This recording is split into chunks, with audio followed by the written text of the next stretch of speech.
បាទជំរាបសួរបងថ្ងៃនេះយើងមានវីដេអូថ្មីមួយទៀតហើយតាក់ទងជាមួយនឹងរថយន្ត Chevrolet Tracker នៅពេលដែលចុះភ្លៀងចុះអាប់អញ្ចឹងឬក៏មានមេឃភ្លៀងមេឃអាប់អញ្ចឹងវាល្ងឹតបន្តិចផ្លូវនេះមេឃភ្លៀងមេឃអាប់អញ្ចឹងបងនៅ option មួយខ្ញុំជឿថាបងមួយចំនួនធំសឹងតែ 90% បងអត់ដែលប្រើអា option មួយហ្នឹងនៅពេលមេឃភ្លៀងឬក៏ពេលមេឃចុះអាប់ឯងអញ្ចឹង Chevrolet Tracker ពេលដែលបងមេឃភ្លៀងឬក៏មេឃចុះអាប់បងអាចមើល option មួយនេះបានហើយដោយសារឡាននេះថតពេលយប់យើងជិះកាត់ភ្លៀងពេលយប់អញ្ចឹងក៏យើងនឹកឃើញថាថតវីដេអូចែកម្លែកទៅបងទុកចែកគ្នាប្រើអញ្ចឹងណា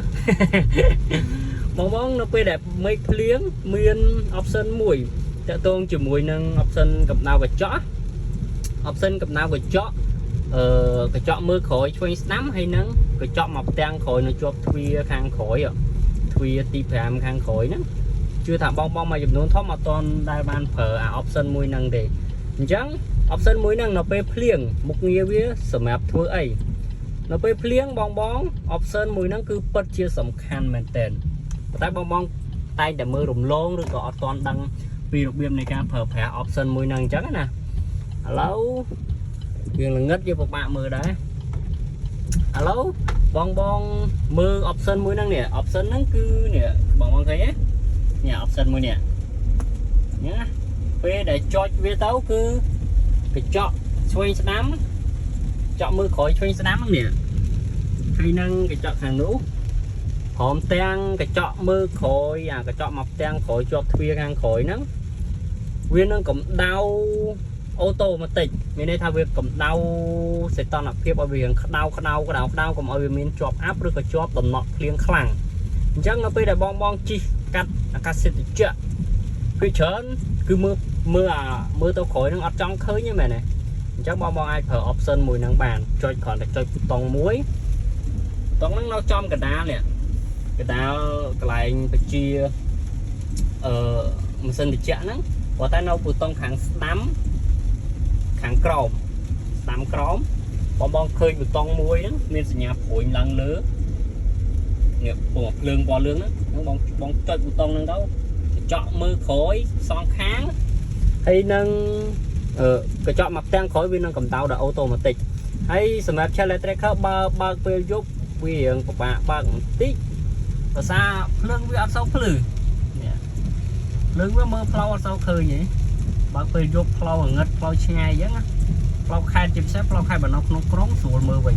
ផ្លូវខេត្តគឺពិបាកមើលហ្មងនេះបងអាចមើលជាក់ស្ដែងបានគឺដូចជាមើលអត់ឃើញបណ្ដោយមើលឃើញតិចវាអាចថាប្រហែលនឹងភ្លើងម៉ូតូដែរ